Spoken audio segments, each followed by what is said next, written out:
नमस्कार IND special में आपका स्वागत है। मैं हूं मनोज सैनी।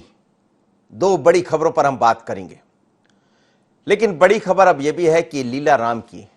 राम तो वैसे भी, राम की लीला तो हर कोई पसंद करता है, और जब राम की लीला सियासत में आ जाए तो फिर क्या कहना। राम की चर्चा जोरों पर होती, कभी राम मंदिर की बात होती है, कभी जनेऊ को राम से जोड़ा जाता है, कभी जनेऊ वाले राम को जोड़ लेते हैं। और राम तो राम है, रोम रोम में राम समाये है। लेकिन अब आदिवासी क्षेत्र में भी राम दिखाई देंगे। रामलीला के जरिए भारतीय जनता पार्टी की सरकार, संस्कृति विभाग आदिवासियों को जोड़ेगी।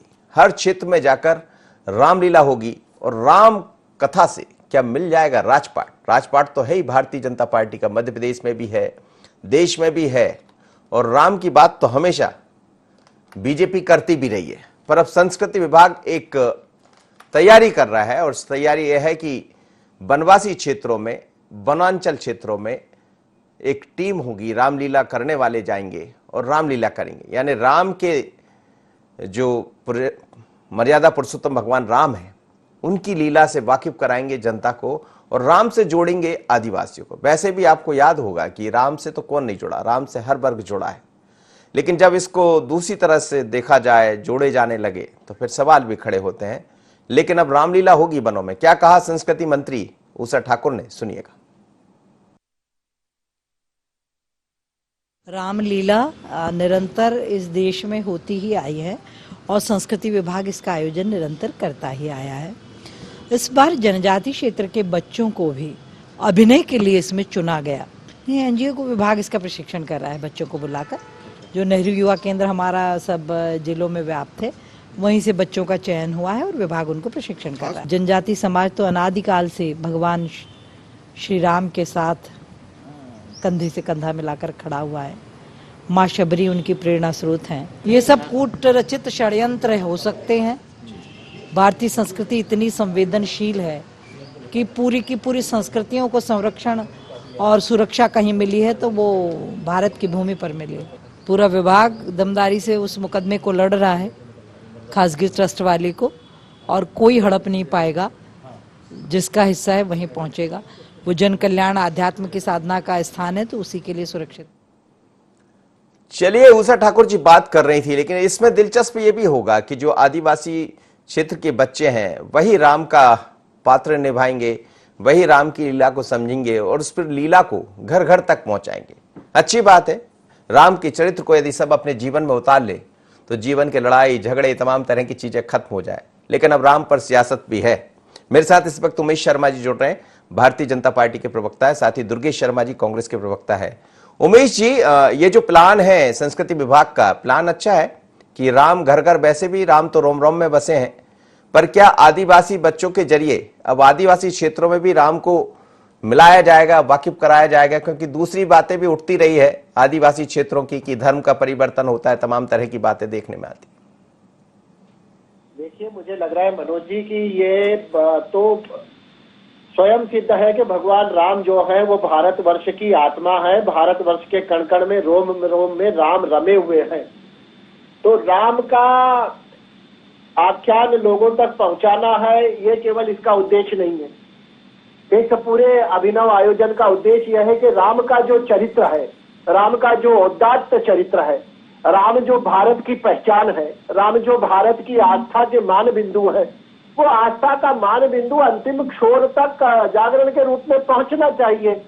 और वनवासी बंधुओं के बीच में तो आप देखिए कि जिस समय राजा राम थे तब वो इतने जगत प्रसिद्ध नहीं हुए थे, वे वनवासी के रूप में पूजे गए हैं। जब राम वनवासी हुए तो वनवासी के रूप में ही उन्होंने सारे अभिष्ट सिद्ध करे थे। रावण का जो वध था राम ने वनवासी रूप में ही करा था। तो वनवासी अंचलों में राम जी की कथा को पहुंचना चाहिए, पहुंचती रही है, पहले भी पहुंचती रही है। और आप केवट को देखें, निषाद को देखें, शबरी को देखें, सुग्रीव को देखें, अंगद को देखें, हनुमान को देखें, नलनील को देखें, राम का तो पूरा जीवन वनवासियों के बीच में बीता है जी, वन प्रांत में बीता है।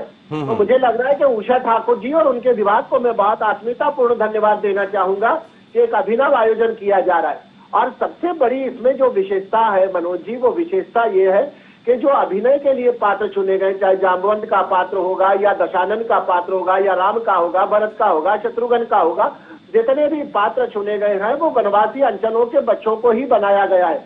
तो उनमें आत्मविश्वास की वृद्धि होगी, उनके माध्यम से संस्कार घर घर तक पहुंचेंगे। और जो एक गंभीर प्रश्न आपने उठाया कि धर्मांतरण वाला विषय, वो कालांतर में होता रहा है। मिशनरियों के पंजे जो हैं वो वहां पर भोले भाले आदिवासियों को प्रलोभन देकर भय में और दबाव में धर्मांतरित करते रहे हैं। तो कहीं ना कहीं एक जन जागरण का माध्यम भी बनेगा। और राम का भारत है, भारत के राम है। तो मैं तो अभिनंदन करता हूँ उषा ठाकुर जी और उनके विभाग का। जी दुर्गेश शर्मा जी, हर जगह राम ही राम है, अब आदिवासियों में भी राम ही राम होंगे और रामलीला होने जा रही है।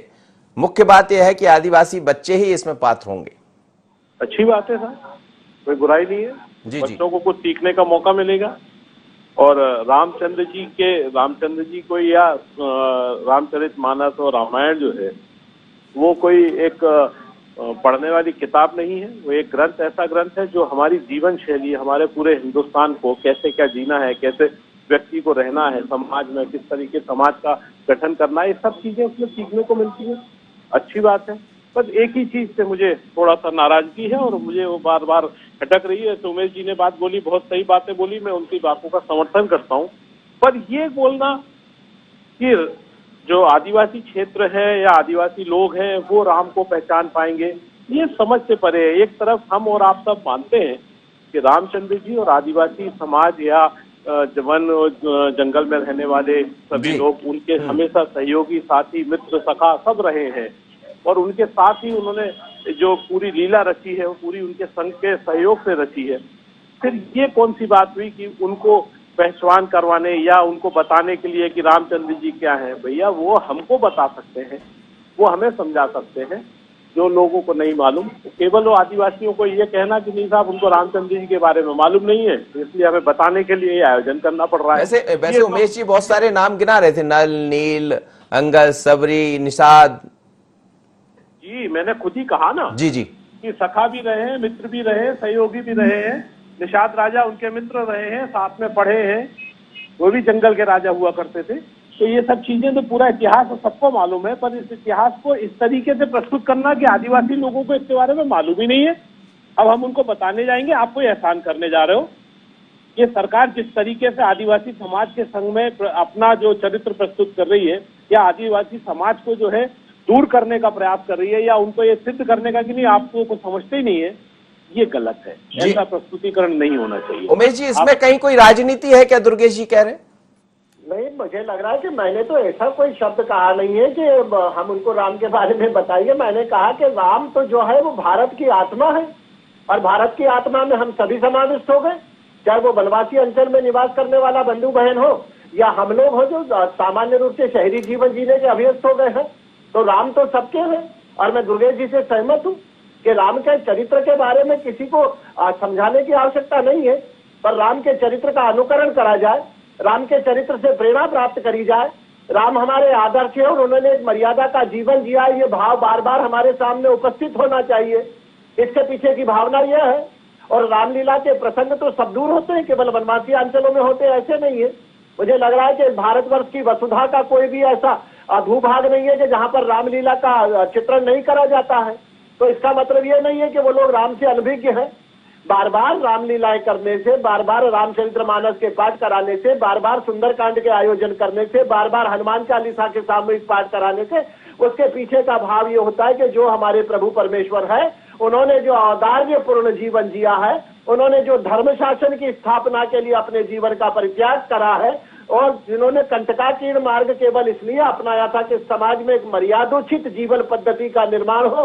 उस जीवन पद्धति का निर्माण करने के लिए मर्यादा पुरुषोत्तम को किस प्रकार के कष्ट सहना पड़े, भगवती जानकी को किस प्रकार का कंटकाकीर्ण जीवन जीना पड़ा, ये सारी चीजें जो है। उमेश जी, क्या ये भी मानते हैं कि जो जिसका जिक्र मैं शुरुआत में कर रहा था, कुछ बातें ऐसी है जो आदिवासी अंचल तक पहुंची है, यदि राम का चरित्र जहां कुछ हद तक नहीं पहुंच पाया या कुछ लोग उससे दूर हो रहे हैं, वो समझेंगे तो एक राम के चरित्र को समझ भी पाएंगे और रोम रोम में जो राम की बात कही जाती वो चरितार्थ भी होगा।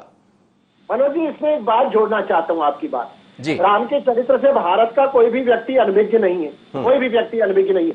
जानबूझ के राजनीतिक कारणों से हम राम के प्रति अपनी अनभिज्ञता दर्शाते हैं। कई राजनीतिक दल के लोग होते हैं जो शपथ पत्र दाखिल करते हैं सुप्रीम कोर्ट के अंदर, हलफनामा देते हैं कि राम सेतु कभी हुआ नहीं है। हलफनामा दायर किया जाता है कि राम सेतु भी कभी नहीं हुआ और राम जो है वो एक किंवदंती है। तो राम पर प्रश्न खड़ा करने का काम कभी भारतीय जनता पार्टी ने तो करा नहीं है। राम के खिलाफ हलफनामा दायर करने का काम कपिल सिब्बल जी ने करा था। कौन सी पार्टी थी जिसने कहा था कि राम जन्मभूमि की जो दैनंदिनी की सुनवाई है सुप्रीम कोर्ट में वो टाल देनी चाहिए? तो मुझे लग रहा है कि वनवासी बंधु तो स्तुत्य, उनके तो चरण धो के पीना चाहिए। पर जो पढ़ा लिखा तबला है, जो राजनीति में सत्ता की राजनीति करते रहे हैं, जो लोग अपने आप को राजनीति के रसूखदार मानते रहे, जो राष्ट्रीय राजनीतिक दल रहा है, ये लोग राम के प्रति अपनी संबंध विच्छेद करते रहे। ये लोग जाके सुप्रीम कोर्ट में हलफनामे देते रहे हैं। ये लोग सार्वजनिक मंचों से कहते रहे कि राम जो है वो कभी हुआ ही नहीं है। तो ये तो हमको आत्मविश्वास करना पड़ेगा कि हम लोग क्या राजनीतिक रूप से समाज को क्या दिशा प्रदान करने जा रहे हैं। हम अपने राजनीतिक वोटों के तुष्टीकरण के चलते क्या राम की मान्यता को अस्वीकार कर देंगे? हम राम के अस्तित्व को नकार देंगे? जी और दुर्गेश जी, राम के नाम पर जो तुष्टीकरण है उससे बचना चाहती है भारतीय जनता पार्टी, और तुष्टीकरण बीजेपी ने कभी किया भी नहीं, ऐसा उमेश शर्मा जी कह रहे हैं।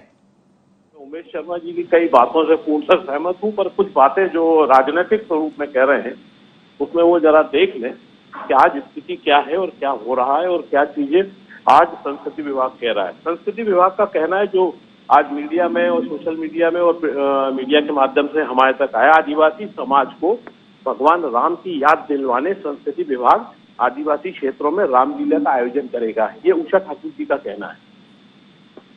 बड़ा दुर्भाग्य है कि हिंदुस्तान में भगवान राम को याद कराने के लिए सरकार को आना पड़ रहा है।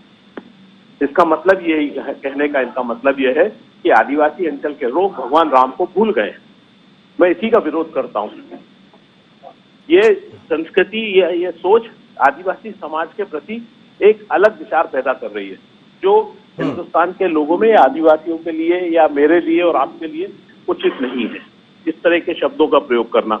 और जो अभी उन्होंने माननीय उमेश जी बोल रहे थे, उमेश जी की जानकारी के लिए एक चीज बता दूं जो मेरी जानकारी में है, शायद हो सकता है सही गलत है, उमेश जी सिद्ध करते रहेंगे, पर सत्य यह है कि राम सेतु को तोड़ने के लिए या राम सेतु को हटाकर वहां से जहाजों को निकालने के लिए मार्ग प्रशस्त करने का यदि हिंदुस्तान में किसी सरकार ने प्रस्ताव बनाया था तो वो अटल बिहारी वाजपेयी की सरकार थी। अब इस पर सरकार चाहे तो दस्तावेज चेक कर लें, केंद्र में भाजपा की। चलिए अगली खबर की तरफ बने रहिए दुर्गेश जी और आप दोनों, लेकिन जरा चलते चलते एक बार मैं जरूर सुनाऊंगा आपको कि आखिर क्या है मंशा संस्कृति विभाग की और उषा ठाकुर जी क्या कह रही, सुन लीजिए। आप दोनों मेहमान बने रहिएगा मेरे साथ जी। रामलीला निरंतर इस देश में होती ही आई है और संस्कृति विभाग इसका आयोजन निरंतर करता ही आया है। इस बार जनजाति क्षेत्र के बच्चों को भी अभिनय के लिए इसमें चुना गया। एनजीओ को विभाग इसका प्रशिक्षण कर रहा है बच्चों को बुलाकर। जो नेहरू युवा केंद्र हमारा सब जिलों में व्याप्त है, वहीं से बच्चों का चयन हुआ है और विभाग उनको प्रशिक्षण कर रहा है। जनजाति समाज तो अनादिकाल से भगवान श्री राम के साथ कंधे से कंधा मिलाकर खड़ा हुआ है। माँ शबरी उनकी प्रेरणा स्रोत हैं। टंटिया मामा यदि इतनी बहादुरी से अंग्रेज़ों का मुकाबला कर पाए तो माँ काली उनकी साधना का मुख्य केंद्र थी। वो माँ काली के ही साधक थे।